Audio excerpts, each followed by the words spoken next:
3 days before my 20th birthday, I had booked the restaurant half a month in advance, invited my best friends, and was filled with anticipation for my first formal coming-of-age dinner. But the atmosphere at home turned icy the moment my brother walked in from school. He had gotten into a fight outside, injured a classmate, and the other family was downstairs in our compound demanding a hefty compensation. The second he stepped through the door, Mom and Dad swarmed around him, completely ignoring me sitting on the sofa, brimming with joy. I clutched the printed birthday invitations in my hand and reminded them in a small voice that my birthday was the day after tomorrow and the private room I had booked in advance couldn't be canceled. Mom didn't even look up. While dabbing the cuts on my brother's face, she muttered under her breath, "Emily, be sensible. Your brother is in big trouble right now. That's far more important than your birthday. He needs us more." My heart sank with a dull thud. I turned to Dad, hoping he would say something fair, but he just sighed and patted my shoulder. "Sweetheart, bear with it this once. Let's cancel the birthday for now. We'll make it up to you properly later. Whatever you want to buy, we'll get it for you." The same old lines, repeated countless times since I was little. When my brother broke my graduation gift, they said he was too young to know better. When they took my scholarship money to pay for his tutoring, they said he needed it more. And now, even my 20th birthday, the one I had looked forward to for so long, had to give way to his mess. The resentment I had bottled up for years finally burst through the breaking point. All those years of being sensible, of never asking for anything, had earned me nothing but "let your brother have it." I didn't argue any further. I silently went back to my room, locked the door, and packed all my documents and savings into my suitcase. Late that night, after the whole family had fallen asleep, I picked up my luggage and slipped out of that home that had never truly accepted me. I deleted all my contacts, cut every tie cleanly, and set off alone for a city thousands of miles away to make my own way. 15 years passed in the blink of an eye. I had built a stable life for myself, with a dependable partner by my side and days of quiet happiness. One afternoon, just as I returned home with my husband after grocery shopping, the doorbell rang urgently. The moment I opened the door, I saw my parents standing there, their hair streaked with gray. They had arrived with anxious expressions, but as their eyes swept past the man beside me and took in our warm, comfortable little home, they froze. Remembering the daughter they had so casually cast aside all those years ago, they stood there trembling, their lips quivering, unable to utter a single word. The doorbell pierced through the quiet evening like a needle. I was handing a bag of potatoes to James, my fingers still suspended in midair, when the sharp, anxious rhythm of the ringing made me freeze. James took the bag from me and gave my fingers a gentle squeeze. "I'll get it," he said, but I had already seen them. Through the narrow, full-length mirror in the hallway, the two familiar, aged faces came into view as the door swung open. Dad had lost a lot of weight, his cheekbones pushed against loose skin, like a tree root dried by years of wind. Mom stood half a step behind him, her hair more than half white, not the elegant silver of age, but a dull, lifeless gray, like withered grass. She wore an outdated dark blue coat, its cuffs frayed and worn. When they saw me, their lips moved, but their throats seemed blocked. Dad's eyes traveled from my face to James, then to the living room behind me. The warm yellow light, the plush blanket draped over the sofa, the vase of fresh stomas on the coffee table, the two pairs of house slippers neatly placed side by the shoe cabinet. With every inch his gaze moved, the color drained further from his face. "Emily," Mom finally squeezed out a voice, hoarse and almost unrecognizable. She took a step forward, then stopped, as if an invisible line barred her way. I stood at the threshold between the hallway and the living room, still clutching the paper towel I had used to dry my hands. It was crumpled in my fingers, its edges damp and cold. 15 years. Exactly 15 years. I had imagined this moment countless times, walking home alone after late nights at work, staring at a solitary candle on my birthday cake, or the evening when James first took my hand and brought me to his parent house for dinner. I had pictured them arriving furious, reproachful, or utterly indifferent. But never like this, disheveled, hesitant, with something almost like timidity in their eyes. "Come in and sit down," I heard myself say, my voice surprisingly calm. James stepped aside to clear the way and took Mom's bulging old canvas bag from her hand. She instinctively gripped the strap, then slowly let go, the whiteness fading from her knuckles. "Thank you," she murmured, her eyes never leaving my face. "Thank you." The living room suddenly felt cramped. Dad sat on the edge of the sofa, his hands on his knees, his back bowed like a bamboo stalk bent under heavy snow. Mom settled beside him, unconsciously picking at a loose thread on her coat. James went to brew tea, and I sat in the single armchair. Between us lay the coffee table with its off-white tablecloth, scattered with a few kumquats I had bought to make candied fruit. Silence. The phone rang at that very moment. The landline in the living room let out a shrill ring, and I got up to answer. On the other end came James's mother Patricia's hearty laugh. "James said you're having hot pot tonight?"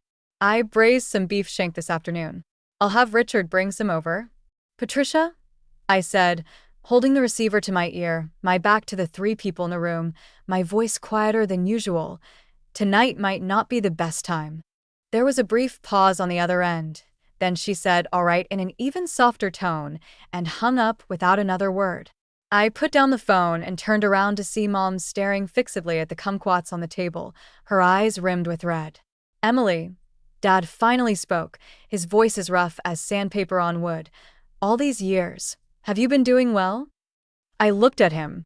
He had aged so much, heavy bags under his eyes, deep wrinkles carved into his forehead like knife cuts. He was still wearing that gray jacket I remembered, though its collar was frayed white, and the buttons on the cuffs had been replaced with ones of a slightly different shade, sewn on by hand. "Pretty well," I said. At those two words, Mom's shoulders crumpled. Tears streamed down the furrows of her cheeks. She wiped them frantically with the back of her hand, but they only came faster. Dad patted her back, his own Adam's apple bobbing with a hard swallow. "That's good," he said. "That's good." James came out with a tea tray, the fragrance of Darjeeling spreading through the air. He sat beside me, his knee brushing mine in a quiet gesture of support. Mom lifted her teacup, her hands trembling so much that a few drops splashed onto the table, and she hurriedly wiped them with her sleeve.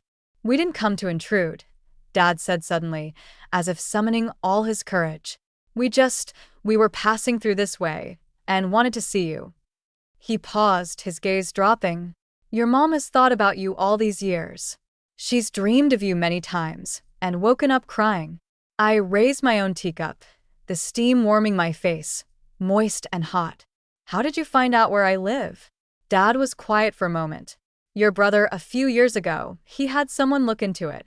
His voice dropped noticeably when he said, "Your brother," as if the words burned his tongue. My fingers tightened on the cup. "How is he?"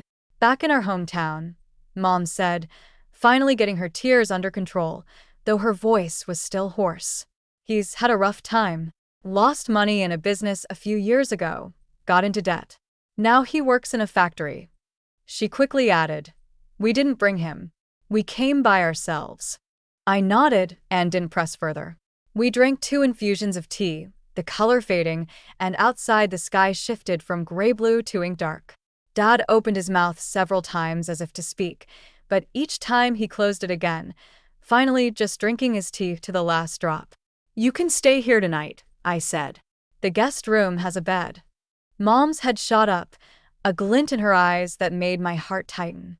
"Is that really okay?" she asked. "Yes." I got up to prepare the guest room, and as I passed the hallway, I caught a glimpse of Mom's old canvas bag. Through the half-open zipper, the corner of a plastic-wrapped bundle poked out, bulging and yellowed at the edges. That night, I made the bed with fresh sheets, set out 2 new towels and toothbrushes on the bedside table. Mom stood at the door of the guest room, looking at the clean walls and the trailing pot hose on the windowsill. She said quietly, "Better than I imagined." "What?" "Your life." She reached out and touched the smooth paint on the door frame. "I was always afraid you might not be doing well." Her voice faded, the last words almost swallowed. I didn't answer. Under the dim wall light of the guest room, I looked at this gray-haired woman, so much older now, her back slightly hunched, her hands, which once managed an entire household with efficiency, now covered with brown spots and fine cracks. What was she afraid of? That I would end up on the streets? That I couldn't make ends meet? Or that one day I would regret everything and come back to knock on that door that had never truly opened for me? Get some rest, I said, and closed the door behind me. Back in the bedroom, James was already leaning against the headboard reading. I turned off the main light and slipped under the covers. He closed his book and put it aside, pulling me into his arms. "Are you okay?" I buried my face in his chest, breathing in the clean scent of soap on his clothes. "It just feels a bit surreal." He patted my back gently. "Sleep on it. We'll talk tomorrow." But I barely slept. A sliver of light glowed from under the guest room door for a long, long time, not going out until the early hours. I lay in bed staring at the ceiling, thinking about that night 15 years ago. I had just turned 21. No, I hadn't even had my birthday. I dragged my suitcase along empty streets at 2 in the morning, the streetlights stretching my shadow long, the autumn wind cutting through my collar and making my teeth chatter. I had only saved up about half a year's wages and a small year-end bonus, not enough to pay 3 months' rent in that city. I sat on a plastic chair in the train station waiting hall until dawn, surrounded by strangers curled up dozing, the broadcast repeating departure announcements, the air thick with the smell of instant noodles and disinfectant. That was the coldest night of my life. The next morning, I got up to make breakfast. The oil sizzled as I fried eggs, and somehow Mom was already standing in the kitchen doorway. She had changed into the clean loungewear I had left in the guest room, her hair hastily tied back with a rubber band, revealing wide swaths of white at her temples. "Let me help," she said, reaching for the spring onions on the board. "No need. Just sit down." She drew her hand back, but she didn't leave. She stood at the doorframe watching me work, frying eggs, toasting bread, cutting fruit. By the time James came out of the bedroom, she had been standing there for nearly 10 minutes, twisting her hands together like a child who had done something wrong. Breakfast was still quiet. Dad ate 2 bowls of porridge, Mom only a few bites of fried egg before setting down her chopsticks. While I was clearing the dishes, I heard her talking with James on the balcony in a low voice. I caught a few fragments. She loved sweet and sour ribs when she was little. "Her stomach is weak. Don't let her eat too much spicy food. Her hands and feet get cold in winter. Remember to..." I put the bowls in the sink and let the water run over the porcelain. Outside was the early autumn sky of the city, high and blue, with a few clouds drifting lazily. Children were laughing and playing downstairs, their voices crisp and tumbling like bells rolling into the distance. "Emily."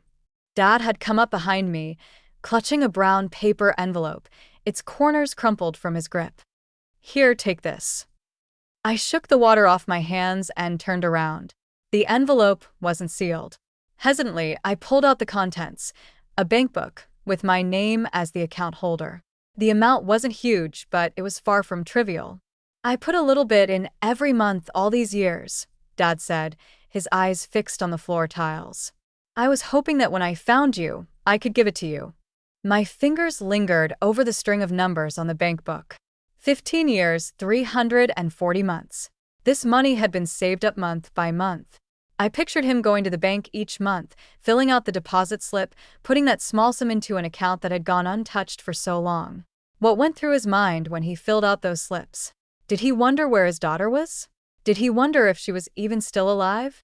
"Dad," I said, my voice rougher than I expected, "you should keep this."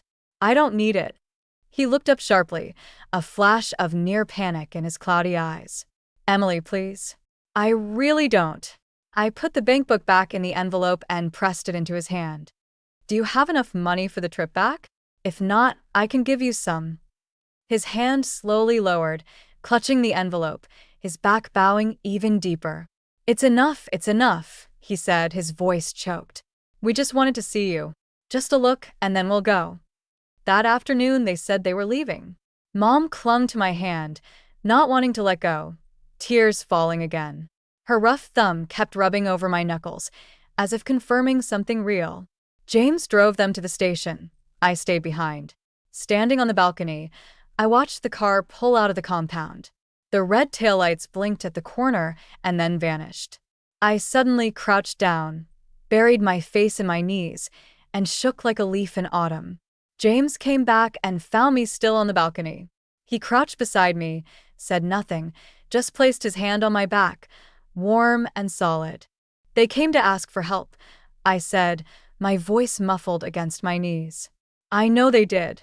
They didn't say it, but I know." He was quiet for a moment. "Do you want to help?" I lifted my head. My eyes were red, but the tears had dried. "I don't know." That evening James made sweet and sour pork ribs. When he set them on the table, I was stunned. He scratched his head sheepishly. "Your mom told me this morning she said you loved this as a kid." The ribs were a bit too sweet, but I ate a lot, piece after piece, and finally mopped up the sauce with rice until the plate was clean. A week later, I received a package. The return address had the postal code of my hometown, but no specific street number. Inside was an insulated container filled with homemade fermented rice wine. A note was taped to the lid, the handwriting crooked. "Your stomach is weak. Heat a small bowl and drink it every day." There was no signature. I put the wine in the fridge and heated a small bowl every night. The sweet, sticky rice grains slid down my throat, spreading warmth from my stomach to my limbs. James watched me drink it and laughed. "Your mom's pretty good at this." I rolled my eyes at him and took another sip. Life went on. 3 months later, late one night, I received a call from an unknown number. After I answered, there was a long silence on the other end, so long I thought it was a wrong number. Just as I was about to hang up, a rough, male voice came through. "Sis." My fingers tightened on the phone. The voice was deeper than I remembered, carrying the weariness of late nights and cigarettes, but the tone was unmistakably familiar. It was Tom, my brother. "Sis," he said again, with a kind of awkwardness, as if he hadn't said that word in a very long time. "Dad's in the hospital. A stroke. Happened this afternoon. Mom's here with him. She didn't want me to tell you, but I thought you should know." Outside, the first rain of early winter was falling, tapping fine and dense against the glass. I stood by the window, watching the silvery downpour under the streetlights, my hand slowly lowering and then lifting again. "Which hospital?" Tom gave me the address. I hung up and stood in the dark for a long time. James came up from behind and draped a jacket over my shoulders. "Do you want to go back?" he asked. I gazed at the blurred lights through the rain, thinking of that home I had left behind, that dinner table that always tilted toward my brother, the invitation I had clutched in my hand that day and never sent out. The old wounds of resentment and anger, which I thought had long healed, began to ache again, dull and persistent. But I also thought of that container of fermented wine, of the bank book with its slow-growing balance, of Mom standing in the kitchen doorway, twisting her hands, wanting to help but afraid to intrude. "Yes," I said. "Book the earliest tickets for tomorrow." James nodded and pulled me into his arms. His heartbeat was steady and strong, thumping against my ear. "I'll come with you," he said. We booked the high-speed train for 6:40 the next morning. I woke at 4:30. The sky outside was still pitch black, with only the occasional sweep of headlights from the overpass. I crept out of bed to wash up, and by the time I returned, James was already dressed, the 2 suitcases standing ready at the entrance. He filled a thermos with hot water and wrapped 2 steamed buns from last night in greaseproof paper, tucking them into my bag. "I'm not hungry," I said. "Eat on the train," he said, zipping the bag shut. "It's over 5 hours. You don't want to ride on an empty stomach." There weren't many people on the train. Half the seats in our carriage were empty. I leaned against the window, watching the gray sky gradually lighten. The scenery shifted from high-rises to low factory buildings, then to vast expanses of bare brown farmland. James sat beside me, flipping through a magazine, occasionally holding a bun to my lips. I bit into it, preserved vegetable and pork filling, salty and warm. Chewing, tears suddenly slipped down my face. He closed the magazine and pulled a tissue from his pocket, handing it to me without a word. When we neared the station, I sent Tom a text. Arriving. Within seconds, he replied, I'm at the exit waiting. The station was crowded with people, those holding signs, those rushing with luggage, those leaning against pillars making phone calls. The air was thick with the smell of fried snacks and damp concrete. I spotted Tom immediately. He stood beside a fire hydrant just outside the ticket gates, taller and stockier than I remembered, wearing a faded navy work jacket, his hair cropped short, revealing a pale old scar on his forehead. He saw me too. Across the surging crowd, the moment our eyes met, he froze. His phone slipped in his hand and nearly fell. Then he strode toward me, stopping abruptly 2 steps away. His lips moved, his Adam's apple bobbed, and finally he managed a dry, strained "Sis." 15 years. The last time I saw him, he was a 15-year-old boy, that scar on his forehead still fresh from another fight. I had stood in the living room holding my birthday invitation while he sat on the sofa, our parents tending to his wounds, and he never once looked at me. Now this man approaching 30 stood before me, shoulders broader than Dad's, his features roughened by life, fine lines already forming at the corners of his eyes. How's Dad? I asked. He woke up last night, he said, his voice still hoarse, the words rushing out as if he feared losing the chance to speak. Half his body's not moving, speech is slurred, but he recognizes people. Mom stayed up all night. I told her to get some sleep, but she wouldn't. She just dozed off by the bed for a little while. He turned and led the way, his steps quick and long, then slowed to wait for me. James walked beside me, steadying my arm as we descended a steep flight of stairs. I was still a bit unsteady after the long train ride. The hospital was the old district hospital of our hometown, a 5-story building with peeling beige tiles exposing gray concrete underneath. The smell of disinfectant hit us at the entrance, mingling with the bitter tang of the Chinese pharmacy. Tom took us up to the 3rd floor, where the corridor was packed with extra beds. Family members sat on small stools at the head of each bed, dozing, for drips fell one by one in the quiet. Dad was in the last room on the corridor by the window. When I pushed the door open, Mom was standing with her back to us, wiping his hand. She had changed into a clean sweater, her gray-white hair still tied up messily. Dad was propped against the raised headboard.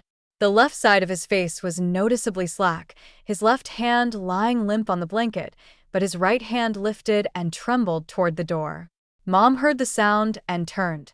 The moment she saw me, she went rigid, the towel falling from her hand onto the edge of the bed. Her mouth opened, but tears came before sound, thick, muddy tears tracing down the creases of her face. She wiped them with her sleeve, smearing them more. How did you? Tom, you. She looked at Tom helplessly, who turned his face away, staring at the old air conditioner in the corner. I walked to the bedside. Dad's outstretched right hand finally reached mine. His fingers were dry and rough, his palm calloused. He held my hand as if it were a precious treasure long lost, his grip gentle, but his thumb kept rubbing over my knuckles, again and again, stubbornly. Dad, I called him. His mouth opened, emitting a vague, airy sound. The right side of his face twitched as he tried to make an expression, but his lips only curved into a crooked, almost comical angle. His eyes were bright, a glistening wetness in their cloudy depths, and that gaze never left my face. Mom sobbed silently, covering her mouth and retreating to the window, her shoulders shaking. Tom pulled 2 tissues from the bedside table and handed them to her, then stood at the foot of the bed, eyes on the floor, one hand in his pocket with clenched knuckles. I pulled a chair beside the bed and cupped Dad's hand in mine to warm it. James set the fruit and nutritional supplements we had brought on the cabinet and went to the nurse's station to ask about the attending physician. The elderly woman in the next bed glanced over and whispered something to her daughter, who smiled and offered me a peeled apple. Here, the daughter said. Your dad was muttering all night, calling out your name in his sleep. Mom turned sharply toward the window, her shoulders trembling even more. Dad stayed in the hospital for a week. Day by day, he improved, from being completely immobile to being able to hold a spoon with his right hand and eat half a bowl of porridge, from being unable to make sounds to managing a few slurred words. The word he said most often was my name. Emily, Emily. The nurses all remembered it, and each time they made rounds they'd ask with a smile, "Calling for your daughter again today?" I went to the hospital every morning and returned to the hotel in the evening. Tom took a week off work to stay with Dad, helping him wash and turn over, clumsy but earnest. Once I caught him napping alone on the corridor bench, his head nodding, a few strands of gray already showing at his temples. He was only 29. On the fourth day, Mom called me to the window at the end of the corridor and handed me a plastic container of millet porridge she had brought from home, still warm. "Have some. You've lost weight these few days." I took a couple of spoonfuls. The millet was cooked soft and sweet, with red dates and goji berries. "Emily," Mom said, standing by the window, the setting sun warming her profile. "I'm sorry." She didn't cry. Her voice was even calm, but beneath that calm weighed something so heavy that every word required a press of her lips to come out. "The year you left, I looked for you. I went to your school, then to your old internship company. They said you'd resigned, left cleanly. I figured you didn't want to be found." She paused, her gaze falling on the old locust tree outside. Its leaves had all fallen, bare branches stretching into the twilight sky. "For the first few years, I dreamed about you every night. You'd come back, stand at the front door, but wouldn't come in. I'd try to pull you and you'd run. As time passed, the dreams faded. Your dad went to the bank every month to put money in that account, and he never said a word when he came back. He just put the bank book in the drawer. Once I asked him, 'What's the use of saving if we can't even find her?' And he said, 'We will find her eventually.'" She gave a faint smile, thin and brittle in the twilight, like a sheet of fragile paper. "I never thought we really would." That evening, as James and I walked along the old street after leaving the hospital, I noticed that the town hadn't changed much. The plane trees along the street were thicker than I remembered, their canopies spreading wide. The steamed bun shop at the corner was still there, though with a new signboard. Steam billowed from the bamboo steamers. I stared at the white vapor for a long time, remembering how Mom used to buy 2 meat buns there after school, one for me, one for Tom, always giving the bigger one to him, saying he was growing. How old was Tom then? 7 or 8, chubby, running around in his blue uniform, drenched in sweat. He'd snatch the bun from my hand, take a bite, and push it back to me. "You eat, sis." I'd push it back angrily. "No, you eat." In the end, we always shared. The side he'd bitten went to me, the side I'd bitten went to him. When did that change? When did the brother who shared his bun become the boy sitting on the sofa, accepting all the favoritism as his due? And when did that boy become the man who now sat on the hospital bench, napping, with gray in his hair? On our way back to the hotel, I got a call from Tom. His voice was hesitant. "Sis, Dad's being discharged tomorrow. Mom says, let's have a meal at home." He paused, then added, "I'll cook."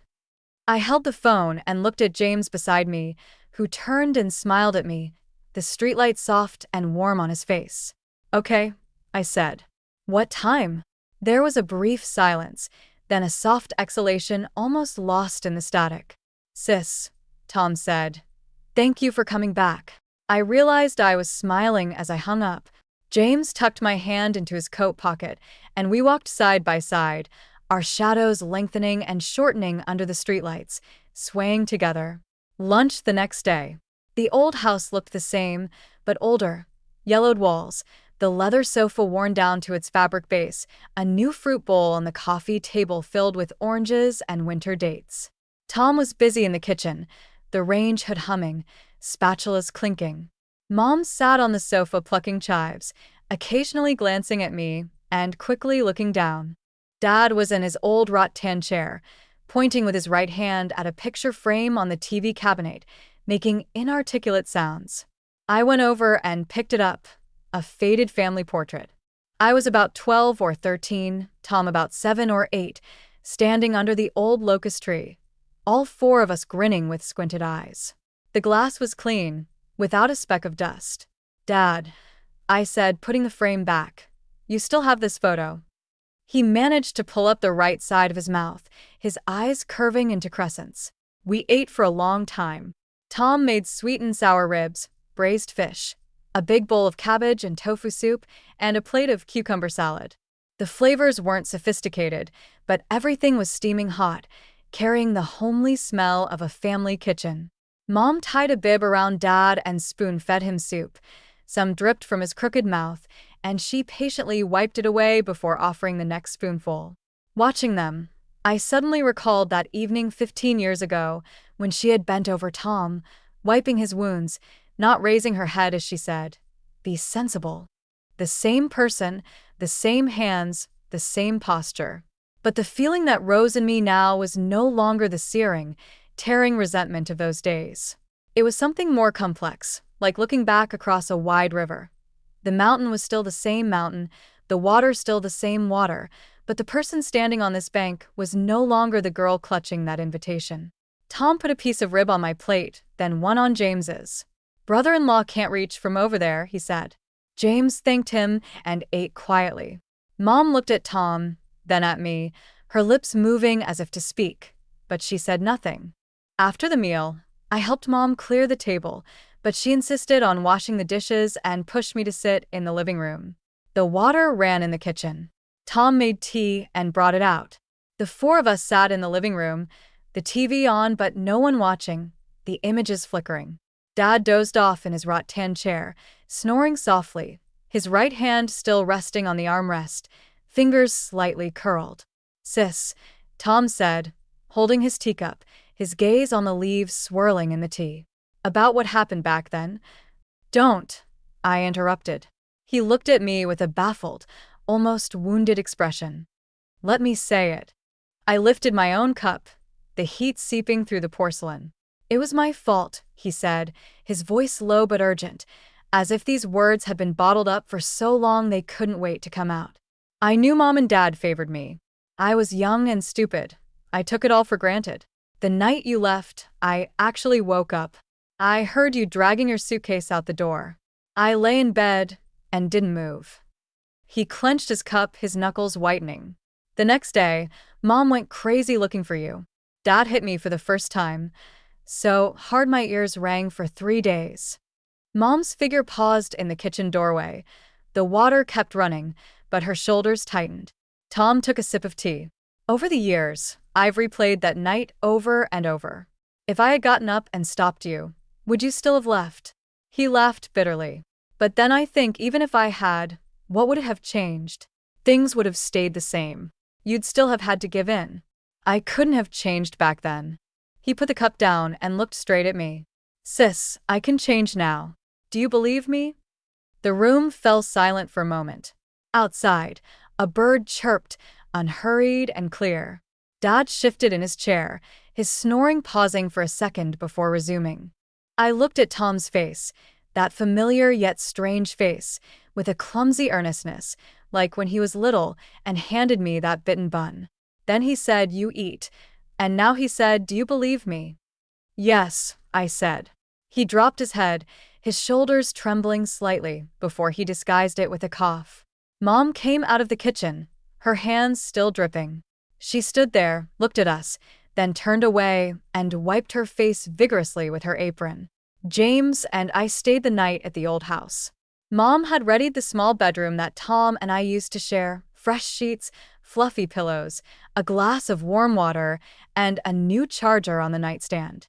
I lay on that small bed, watching the slow rotation of the ceiling fan above, hearing the low murmur of my parents' voices from next door, punctuated by Dad's garbled replies. James slept on a folding cot beside me, his breathing steady. I stared at the ceiling, and slowly, I felt something that had been tight in me for 15 years begin to loosen, like ice cracking under the first warm rain of spring. When we left the next day, Mom had boiled a big pot of tea eggs and packed them in 3 layers of plastic bags, stuffing them into my bag. Tom drove us to the station on his scooter, the wind ballooning his work jacket, his set jaw reflected in the side mirror. Before we entered the station, he took an envelope from his pocket and handed it to me. It was thin. I opened it, a bank card. "The pin is your birthday," he said, looking away at the sparrows on the roof of the parking shed. "Not the birthday you left on, your real birthday. Mom told me. She remembers." I stared at the card, shiny, new, without a single crease. "All right, get going," he urged, his voice rough. "The train's about to leave." I clutched the card and passed through the gate. After walking a few steps, I looked back. He was still standing under the shed, one hand in his pocket, the other raised in a wave. Small, but he held it there, not lowering it. On the train, I showed James the tea egg he had peeled for me, its shell ragged, bits of shell stuck to the white. I bit into it. The marinade had seeped all the way through, the old recipe Mom had used for decades, the fragrance of star anise, cinnamon, and tea leaves twining together, so familiar it made my nose sting. Outside, the winter sun lay thin over the fields. Chimney smoke rose from distant villages, thin and wavering, dispersing and reforming in the wind. James's hand covered mine, his thumb gently rubbing the marinade off my fingertip. "When should we come back?" he asked. I swallowed the last bite of tea egg. "Christmas," I said. "I'll show you the snow in our hometown." He smiled, took my sticky fingers, and wiped them clean with a tissue. "Deal." Half a month before Christmas, I started sending things home. First 2 boxes of holiday gifts, then a few thick cashmere sweaters. I saw heated knee pads online and bought a pair for each parent. James teased me, saying in all the years he'd known me, he'd never seen me so eager to prepare for the holidays. I swatted the back of his head, but I didn't deny it. There was an inexplicable energy in me, like a tree long uprooted, suddenly reaching its roots back toward its original soil, timid yet hungry. 3 days before Christmas, we drove back. The boot was packed full, presents and a new tool set for Tom. He'd mentioned he needed more wrenches for the machines at the factory. James had placed a box of homemade toffee on the passenger seat, saying I could nibble on the road, but I knew he was worried about my nerves. I was nervous, my palms slightly sweaty on the steering wheel. We'd been back only 2 months ago, but this time was different. It was Christmas. We drove over 6 hours on the motorway, and by the time we exited the toll station, the sky had gone dark. Winter in my hometown was much colder than in the city where I lived. Frost formed on the car windows, and the lampposts were strung with tiny colored lights, like stars dotting the branches. Tom texted that he was waiting downstairs, and to let him know when we arrived. I typed back, "Okay," and my heartbeat quickened. As we turned into the familiar alley, I could see 2 figures at the entrance of our building from a distance. One was Tom, tall in his dark gray down jacket. The other was a smaller figure in a red padded coat, Mom. At her feet sat a plastic bucket with a few sparklers sticking out, glinting in the lamplight. As soon as I parked and opened the door, Mom rushed over. The red coat brought color to her face. She grabbed my hand, her fingers icy, as if just pulled from cold water. "Tired from the drive? Hungry? There's pork rib soup on the stove, still hot." "Not hungry," I said, but she held my hand tight, as if afraid I'd drive off again. Tom came to open the boot, carrying things inside while chatting with James. They had grown comfortable with each other, Tom calling him brother-in-law naturally, James responding with ease. Going upstairs, Mom never let go of my hand. I held the railing with the other.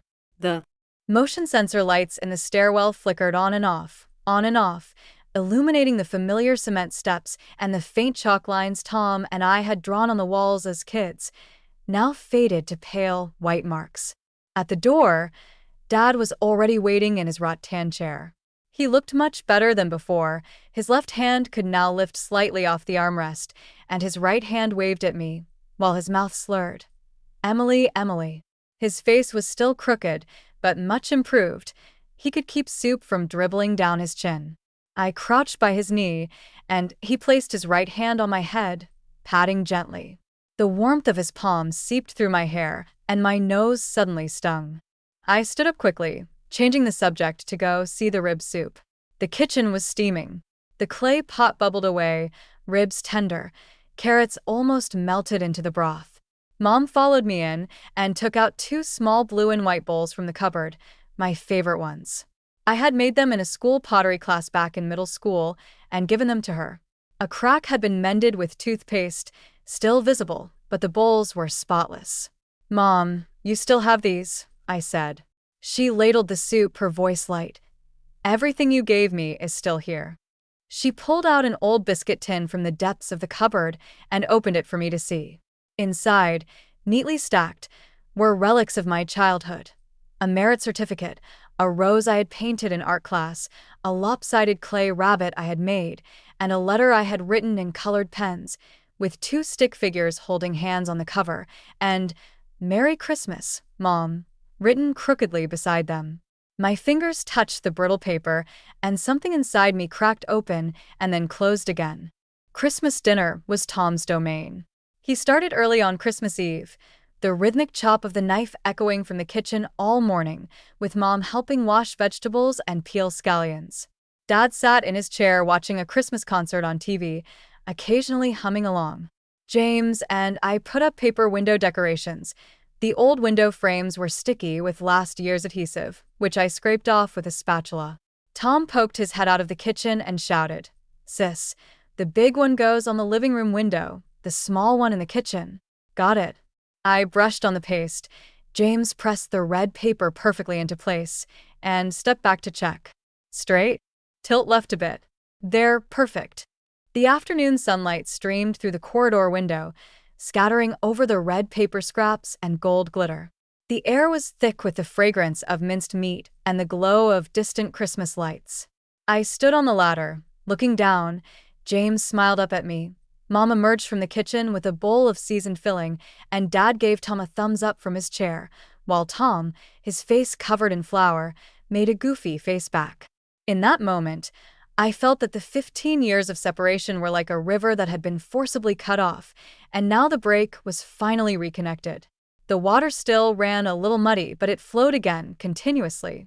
On Christmas Eve, Mom hid a clean 5-penny coin in one of the pies, saying whoever found it would have good fortune in the new year. I bit into my third pie and hit something hard, the shiny coin. Mom clapped and laughed, and even Dad grinned, the right corner of his mouth lifting noticeably. Tom snatched the coin, wiped it clean, and pressed it into my hand. "Sis, this year is going to be your lucky year." I held the warm, greasy coin and suddenly laughed. James added gravy to my plate, and I drew a circle on the table with my fork, just like when I was little. Tom saw the circle, paused, then grabbed his own fork and drew a stick figure beside it. Big head, tiny body, just as ugly as his childhood drawings. Mom looked at us, her eyes red, but her lips were curved upward. On Boxing Day, we visited James's relatives, and the next day Tom took us to the town's winter market.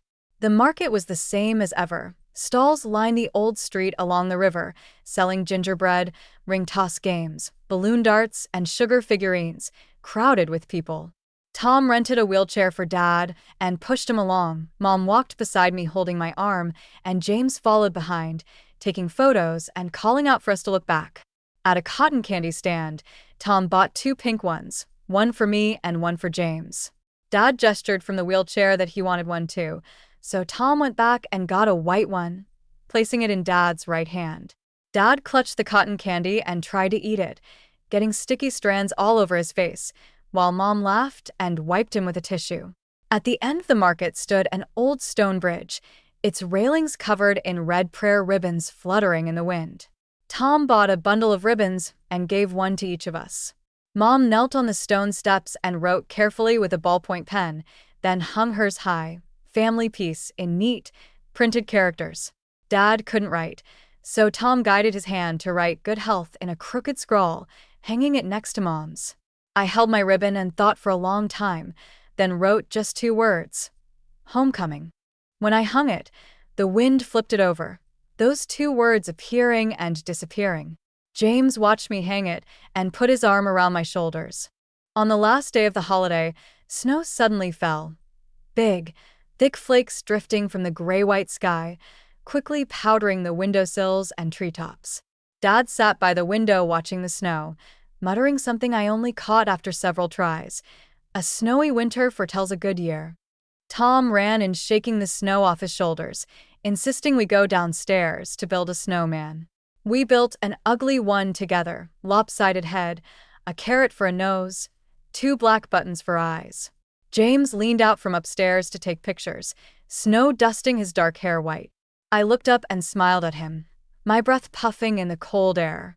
That evening, Mom made mulled wine to warm us up, one big cup each. It was so spicy Tom sucked in air through his teeth.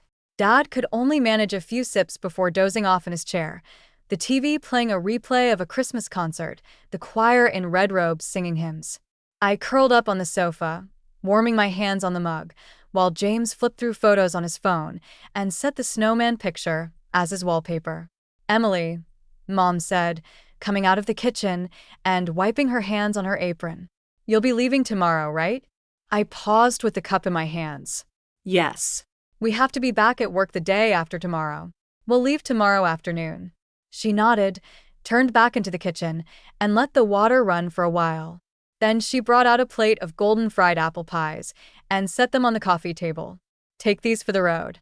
She sat beside me, her hands on her knees, her gaze fixed on the TV but clearly not watching.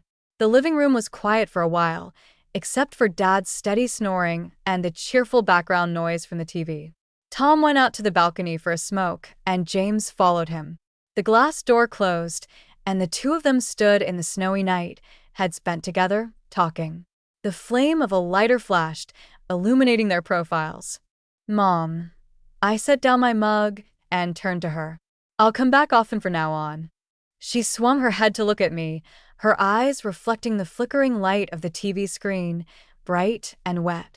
She didn't speak, just nodded hard, then reached out to tuck a strand of hair behind my ear. Her fingertips were still cold, but carried the warmth of kitchen oil and smoke, prickling my ear softly. "Live well," she said, her voice so light it nearly vanished under the TV singing. "As long as you're happy, I'm content." The snow kept falling outside, silent and thick, piling into soft blankets on the windowsill.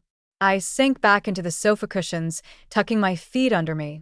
I heard the balcony door slide open, and Tom and James came in with a gust of cold air, Tom rubbing his hands and saying it was freezing out there, while James draped his scarf over my knees. It was an ordinary moment. Ordinary as any family evening. No grand reunion, no forced reconciliation. Dad snoring, Mom in her apron, my brother rubbing his cold hands, my husband offering a warm scarf. The snow swallowed all the sounds of the world outside, leaving only the small, intimate noises inside. I looked at my hands on my knees, my wedding ring glinting faintly in the TV light. And I suddenly remembered that night before my 20th birthday, dragging my suitcase along a deserted street, thinking I would never have a home again. I had been wrong. Home had always been here, I just took 15 years to find my way back. I lifted my head and saw James looking at me from the opposite sofa, a faint smile on his face, as if he felt it too. He said nothing, just reached across the corner of the coffee table and touched my fingertips, warm, certain. The next afternoon we left. The snow had stopped, and the road crews had piled the snow into mounds on both sides. The sun came out from behind the clouds, making the snow surface glitter. Mom had boiled another batch of tea eggs, this time packed in an insulated bag, tied securely. Tom slipped a new pair of hand warmers into my bag, saying they were a factory benefit he didn't need. Dad waved from his chair, his right hand high, his left arm lifting a little more, the curve of his smile wider than before. As the car pulled away, I saw Mom leaning on Tom's shoulder in the rearview mirror, wiping her eyes, and Tom patting her back, then waving toward us. James gave too. Short honks of the horn, like saying goodbye. As we turned out of the alley, I remembered something and fished the 5-penny coin from my wallet, the one I had found in the Christmas Eve pie. I had washed it and kept it in my wallet ever since. Sunlight streamed through the windshield, striking the coin and dazzling me. James glanced over. "Keep it. Keep it." I closed my fist around the coin, warm, like holding a tiny heart. The motorway stretched ahead. The snow-covered fields spread flat to the horizon, and occasional flocks of blackbirds flew by, their wings gleaming in the sun. I leaned back and closed my eyes, and I heard James humming a tune familiar, like something from the winter markets of my childhood, simple and bright. I kept my eyes closed, but my lips curled up. When spring came, Dad could walk across the living room with his cane, 2 full rounds. Tom sent me a video, the camera shaking wildly. Dad was wearing the cashmere sweater I had sent, his right hand holding an aluminium cane, his left leg dragging forward. 1 step, 2, 3, until he reached the balcony door, where he stopped to catch his breath, then looked up at the camera and grinned. Tom called from off-screen. "One more lap, Dad. My sister's watching." Dad grunted in reply and turned back. The video ended with a few seconds of Dad standing in the sunlight that streamed through the balcony, turning his gray hair golden, his face wrinkled, with a wide smile. I saved the video and dated it. In March, James and I looked at a new apartment, near our old place but larger, with a south-facing balcony and a separate study. We had been renting, and although we'd saved some money, we'd never committed to buying. But this spring, for some reason, I felt I needed a place that was truly mine. James agreed, saying the study could be my studio. My illustration commissions had grown, and the dining table was no longer enough. On the day we signed the contract, I called Mom. She was at the market, the background noisy.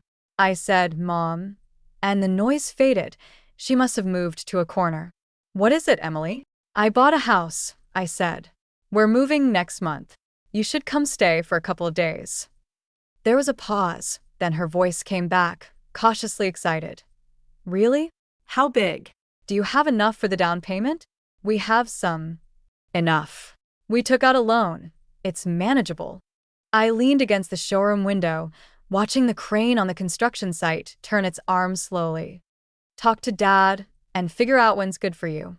"We'll definitely come," she replied eagerly, and her joy was so contagious, I felt my own lips lift. "Your dad will be over the moon. He's been walking more than 10 steps with his cane these days, more than last week." After hanging up, I sent a screenshot of the conversation to James. He replied with 3 words, "You're smiling." Moving day was a sunny Saturday. A few friends came to help, and by afternoon most things were in place. I set a rattan chair and a pot of jasmine on the balcony. James put up shelves in the study for my art supplies. From the new apartment's windows, I could see a warm orange glow on the horizon, the sunset bathing the city in honeyed light. My parents came at the end of April. Tom took a few days off and drove them, 6 hours, with a couple of rest stops. Dad seemed in good spirits. His cane tapped twice on the floorboards as he looked around at the white walls and the big south-facing window, and he muttered a single "good" through his crooked mouth. Mom unloaded the boot, filling 3 big plastic bags with home-dried radish strips, pickled mustard greens, vacuum-packed sausages and cured meat, a carton of free-range eggs, and a large bag of freshly ground glutinous rice flour. Tom teased her about moving half the kitchen, and she shot back, "Your sister can't buy these here." I made noodles for them, and Mom insisted on helping, so the 2 of us crowded by the stove, one boiling water, the other chopping spring onions, the kitchen warm and steamy. As she chopped, she asked me, "Emily, how are you getting along with your in-laws?" "Really well. She came last week to help us pick curtains." Mom nodded, her chopping slowing. "Good," she said. "I always worried about you all alone out here, carrying everything yourself. Now that James takes care of you, and your in-laws are good to you, I'm relieved." She arranged the spring onions into a bowl, then said, with her back to me, "When you were home, you always swallowed your grievances and never complained. I thought you were being mature." Later I realized, mature children are the ones who get the short end of the stick. I turned with the bowl of noodles and saw her quickly wipe the corner of her eye with her sleeve. I said nothing, just set the bowl before her. "Eat." I put a poached egg in it. Dad and James played chess in the living room, the board on the coffee table. Dad moved his pieces slowly with his right hand, and James waited patiently, sometimes getting distracted by his phone until Dad tapped the board with a piece to remind him. Tom sat by, cracking sunflower seeds and offering advice, earning a "silence is golden" from James. That evening, After Dad had settled into the guest room, I went in to bring him a glass of warm water. He was sitting on the edge of the bed, staring at a small photo frame on the nightstand, the family portrait from the old house, the four of us under the locust tree. I had reframed it and placed it there, and somehow he had found it. He heard me come in, turned his head, and reached out his right hand. I set the water down and sat beside him. He gestured, pointing at the frame, then at me, his mouth forming indistinct sounds. I leaned in and caught the gist. "You were this tall then?" He measured a height against his chest. "Yeah," I said. "I didn't even reach your shoulder yet." He smiled, crooked but with warm eyes. He patted my hand, rubbed his thumb over my knuckles, then let go and picked up the water. As I closed the door behind me, I heard him humming a snippet of an old tune. I couldn't name it, but the melody was cheerful. My parents stayed for 5 days. I took them to the nearby park, pushing Dad's wheelchair around the lake. The willows had put out long green branches, brushing the water. Mom spotted a cluster of blossoming winter jasmine by the path and crouched to smell it, calling me over. Tom pushed Dad, James walked ahead taking photos, and the sun stretched everyone's shadows long and warm on the new red path. On the last evening, after dinner, Mom took a small box from her suitcase and handed it to me. It was covered in old red velvet, its edges worn white. Inside lay a thin silver chain with a small lock pendant, tarnished with age, but the 4 characters "long life" and "100 years" were still clear. "Your grandmother had this made when you were born," Mom said, her fingers touching the lock. "Later, when your brother came along and money was tight, I put it away. It stayed at the bottom of a trunk all these years. I found it the other day." She held the chain up to my neck. "Wear it. It's yours." The little lock hung between my collarbones, cool against my skin, slowly warming. I looked down at it. The silver glowed softly in the lamplight. Mom fastened the clasp and stepped back to admire. "Pretty." Tom poked his head over and said, "What about me?" Mom swatted the back of his head. "You broke so many things as a kid, and you still want something?" Tom laughed and ducked away, and Dad chuckled from the sofa. That night, I lay in bed, rolling the little lock between my fingers. It was so small and light, I could barely feel its weight in my palm, but resting against my chest, it pulsed with every breath, a quiet, constant warmth.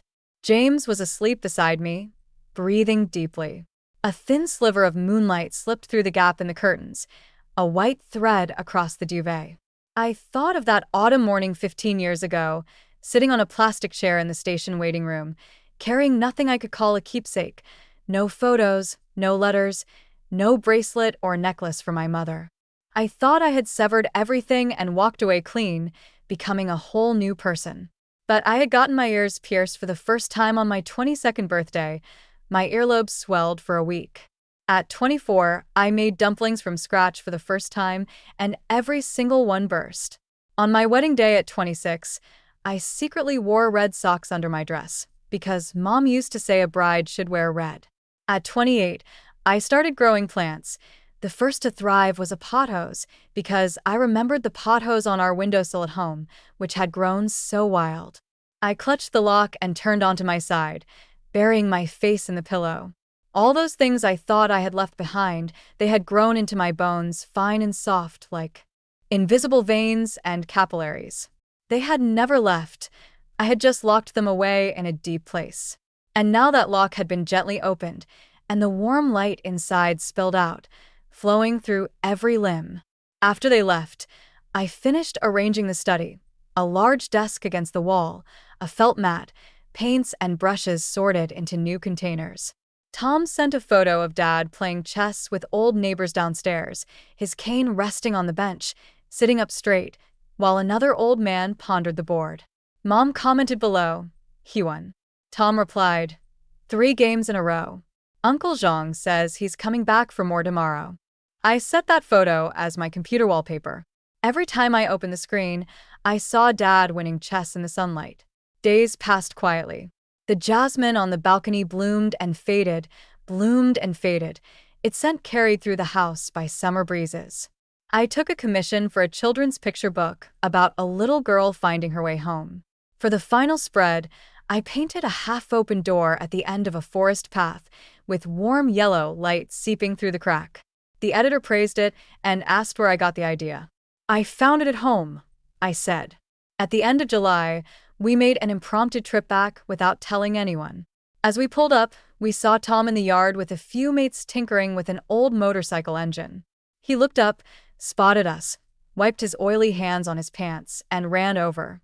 "Sis, bro-in-law, why didn't you say you were coming?" His voice was so loud that the old men in the yard turned to look. Mom leaned out of the stairwell, a handful of green beans in her hand, then dropped them and yelled, "Old man." Emily's back. Dad leaned out of the balcony window, waving his right hand, his grin wider than the last time. At lunch, Tom bought some ready-made food, and Mom stir-fried a few more dishes, filling the table. Dad sat at the head, his right hand wobbly picking up a piece of braised pork and dropping it into my bowl. The thick sauce clung to the rice, glossy. I took a bite, salty and sweet, just like countless ordinary dinners from long ago. Outside, the cicadas sang their relentless, raspy chorus, the summer afternoon long and bright. I sat at that old table, James on my left, Mom on my right, Dad and Tom across. Chopsticks moved from plate to plate, clinking softly. Mom scolded Tom for getting motorcycle oil on the new tablecloth. Tom argued it had dried hours ago and wasn't dirty. Dad mumbled peacekeeping words, "Enough, enough, eat up," and James gave my fingers a secret squeeze under the table. I chewed the pork slowly, its soy-braised flavor melting on my tongue. Outside, the old locust tree cast dappled shadows over the table, over every face, quivering, dancing, like a whole river of light, warm and bright. September arrived quietly. One morning, as I set out my paper and dipped my brush in watercolor, a wave of nausea rose from my stomach. I dropped the brush and hurried to the bathroom, leaning over the sink and retching without bringing anything up.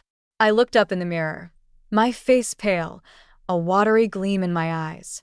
James stood at the bathroom doorway with a mug of soy milk, stunned for a second, then set the mug on the counter and came over to support my shoulders. He didn't speak, but his hand trembled slightly. I rinsed my mouth and straightened up, seeing his expression in the mirror, that careful, restrained excitement, and something lit up inside me. "I'll take the afternoon off," he said. "We're going to the hospital." I didn't object. While we waited for the results, he held my fingers, his palms sweaty. When he came out holding the paper, he read it, then pulled me into a tight embrace, his chin resting on my head, his chest heaving with a deep exhale. "Emily," he said, his voice rough, "we're going to have a baby." I pressed my face against his chest and felt his heartbeat, strong and steady, and the sunlight streaming through the hospital's glass curtain wall seemed especially bright. September's sky was high and clear, bathing us both in gold. I touched my belly, still flat, no curve, but I knew something was there, tiny, like a seed carefully planted, waiting silently to sprout. On the way home, we talked about when to tell our families. James said he'd tell his parents that night. He couldn't wait. I said I'd tell mine on the weekend, not over the phone, but in person. He smiled, placed his hand over mine, and his thumb circled my wedding ring. That weekend, I video called Mom. She answered quickly, sitting on the sofa knitting. Yellow yarn, neat stitches, clearly a baby garment. Before I could speak, she said, "Look, isn't this pretty? It's for the one in your belly." I froze. She kept knitting, needles flashing on screen, her voice light. "Last time you came, I noticed your face was rounder, and you reached for the pickled fish, when you don't usually like sour things. I had a feeling, so I started knitting early." She looked up with a wink. "Right, isn't it?" I couldn't speak for a long moment, then managed a choked, "Your dad." She turned and shouted off-screen, "Your daughter is pregnant. Your grandchild." Her voice was so loud, I had to move the phone from my ear. I heard Dad's garbled "really?" and the thump of his cane on the floor. His face appeared in the frame, his crooked grin crinkling his whole face, his right hand waving wildly, making sounds I could make out. Good, good, good. Tom popped in from between their shoulders. Sis, I'm going to be an uncle? I need to get a gold lock for the kid. Mom turned and glared at him. Fix your motorcycle first. Tom laughed and ducked back out, leaving Mom and Dad's faces side by side, Mom's eyes wet, Dad nodding nonstop. I laughed at the screen, and as I laughed, my eyes grew warm. James handed me a tissue, whispering, "Don't get too emotional, it's not good for the baby," and I swatted his arm. After the call, Mom sent a long message, everything from what to eat to sleeping positions, a full screen of advice ending with, "I'll come stay with you for a while soon. Don't tire yourself out. Take fewer commissions." I stared at that wall of text, and my smile didn't fade. When Mom arrived, she had 2 huge suitcases. I opened them in amazement. One was filled with food, free-range eggs, homemade pork floss, dried red dates and longan, and a jar of wild honey. The other held baby things, 2 yellow sweaters, tiny hats, socks, bibs, all neatly folded. She showed me each one, stroking the lace on a little hat. "The yarn is very soft, won't irritate the skin. Keep them for now." James carried the luggage to the guest room and came out to find Mom crouched in front of me, her palm pressed to my still flat stomach, whispering to my belly, "Little baby, I'm your grandmother. Grow up nicely. Granny has made you lots of clothes." I looked down at her gray-white crown, her small crouched form, the faint ridge of her spine visible through her thin sweater.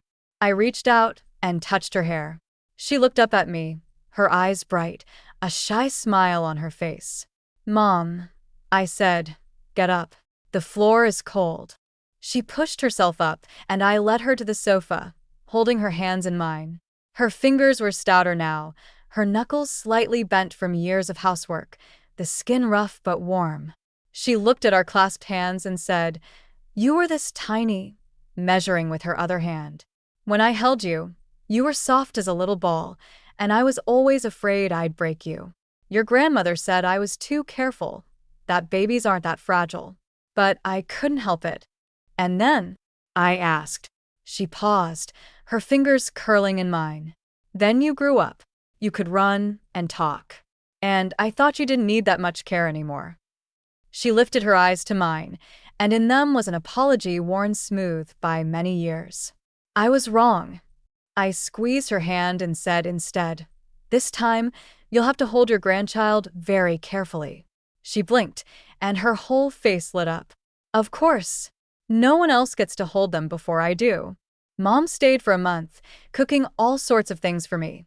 Sweet rice wine with a poached egg in the morning, red date chicken soup at night, and an assortment of cut fruit brought to my study. When I worked on my illustrations, she'd be quiet, sitting in the living room watching videos on her phone, or calling Dad to give him a daily report on my eating habits, her voice low. "She ate almost a whole bowl of rice today and 2 ribs. Fine, fine, don't worry."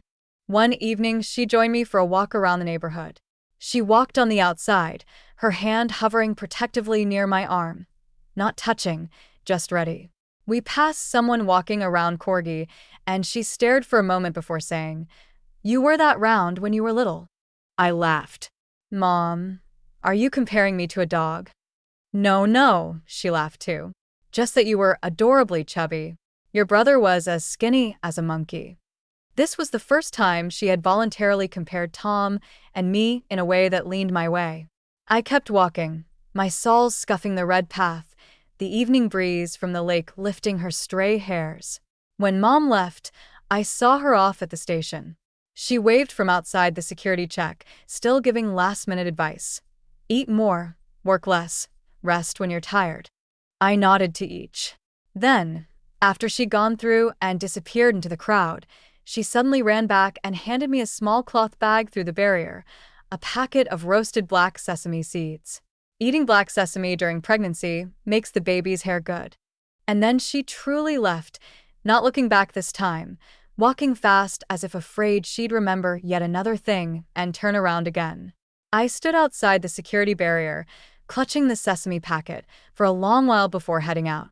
James was waiting in the car. He saw my expression and smiled. "Miss her?" "A little," I said, sliding in and placing the packet carefully. but she says she'll come back next month and stay until I give birth. James started the car and glanced at my belly. It had started to show a gentle curve, hidden under my loose shirt but palpable to my own hand, like a small moon tucked beneath my clothes. "Your parents will be here for the birth, right?" James asked. I thought for a moment. Tom says he'll take leave early. Mom says Dad will be well enough to travel by then. I touched my belly, watching the streetlights flicker on outside, a warm line of orange light. "They'll be there. All of them." James said nothing, just placed his hand on my stomach, palm over the small curve. His hand was broad and warm, and the car radio played an old song, a woman's voice soft and melodic. I leaned back, watching the city lights stream past, each one warm, like countless quiet eyes looking gently ahead. By late autumn, my belly was prominent.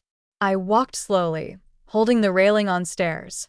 Mom came every week, staying 3 or 4 days, bringing food and ordering pregnancy supplies online, tracking deliveries more attentively than I did. Dad and Tom's video calls became more frequent. Dad's speech improved, his slurred syllables gradually forming short sentences, slow, but his meaning clearer. Once he held his hands up to the camera to show how big my belly was, first circling a bowl, then shaking his head and expanding to a small basin. Mom laughed so hard she almost dropped the phone, telling him to stop exaggerating. He grumbled and circled an even bigger shape, and Mom snatched the lens away. Tom had taken on a shift leader role at the factory, easing his financial pressure.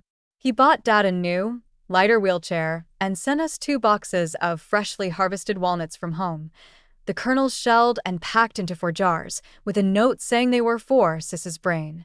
Mom scolded him on WeChat, saying pregnant women needed nourishment, not brain food. My due date was mid-December. By late November, Mom had come early, bringing Dad along. Tom took 2 weeks of leave and came to help, settling our parents and running errands. He knew the new apartment well by now, which drawer held what, even which of my painting brushes were in the second drawer of the study. Dad sat on the living room sofa, his posture more erect than in the summer. With a year's practice, he was steady enough to walk from the sofa to the balcony on his own. He watched me waddle through the room, crooked smile on his face, pointing at my belly and then at the window, mumbling, "Snow, coming, he'll see it." I followed his gaze. The sky was overcast, gray clouds hanging low. The forecast said snow tonight. I patted my belly and smiled.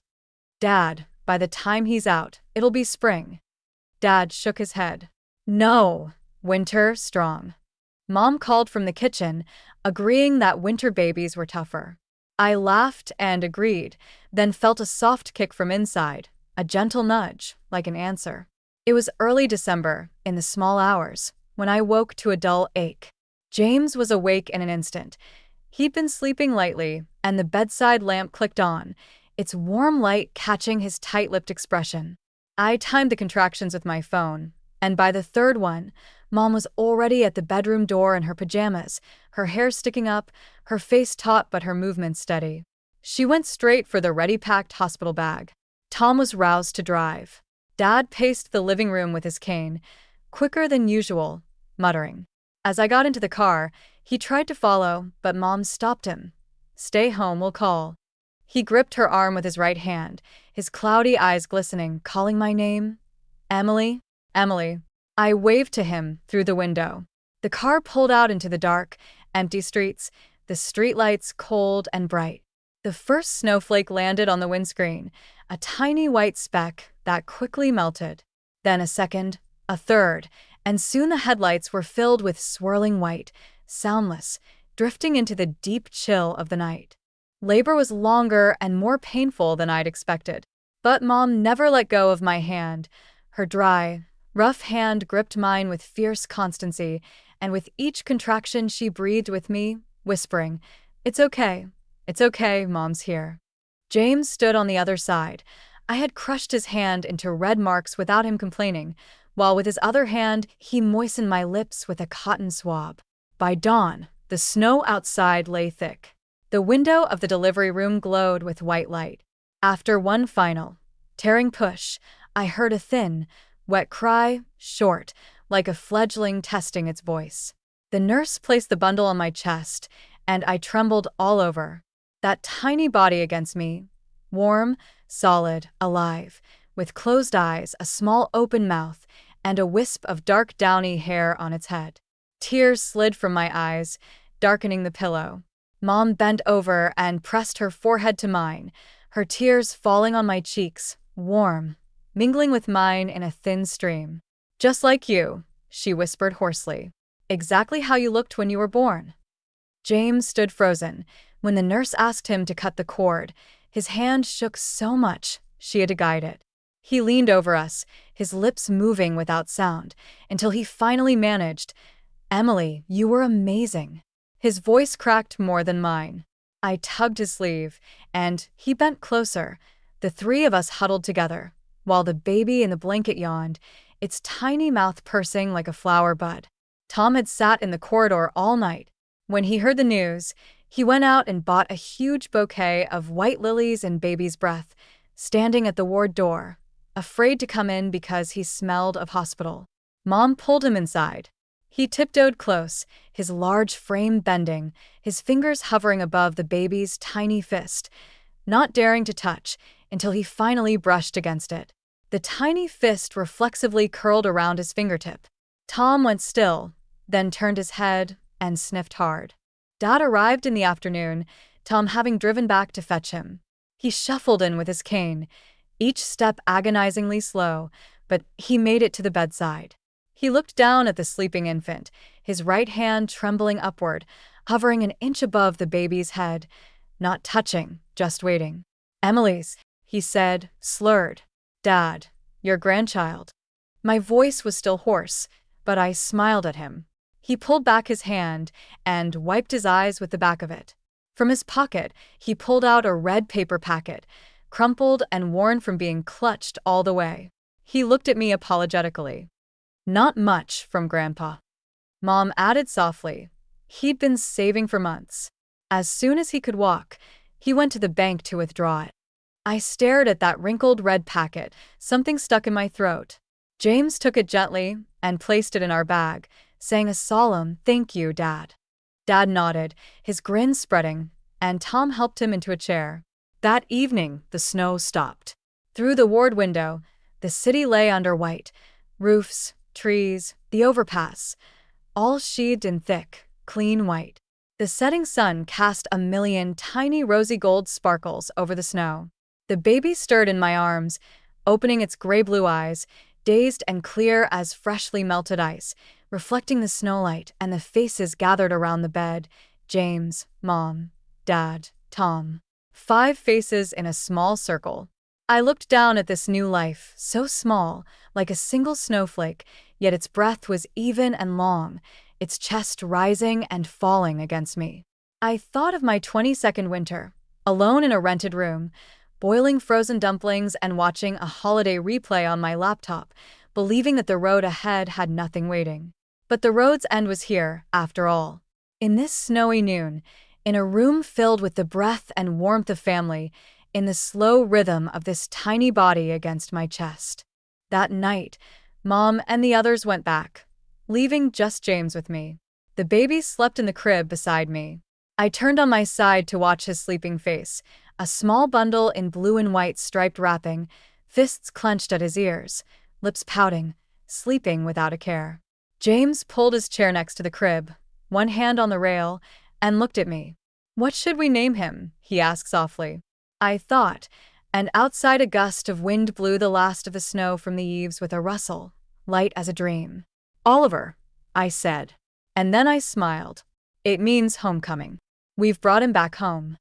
James looked at me, didn't ask why, just nodded, then reached across the crib and touched my fingertips with his. "Good," he said. "Oliver. A fine name." I smiled in the dark, pressing that touched fingertip to my cheek. The snowy night sky outside was a clear, washed deep blue, with scattered distant lights flickering. I pulled the blanket higher and listened to the steady, tiny breathing from the crib, and slowly, I closed my eyes. I slept deeply that night, without a single dream.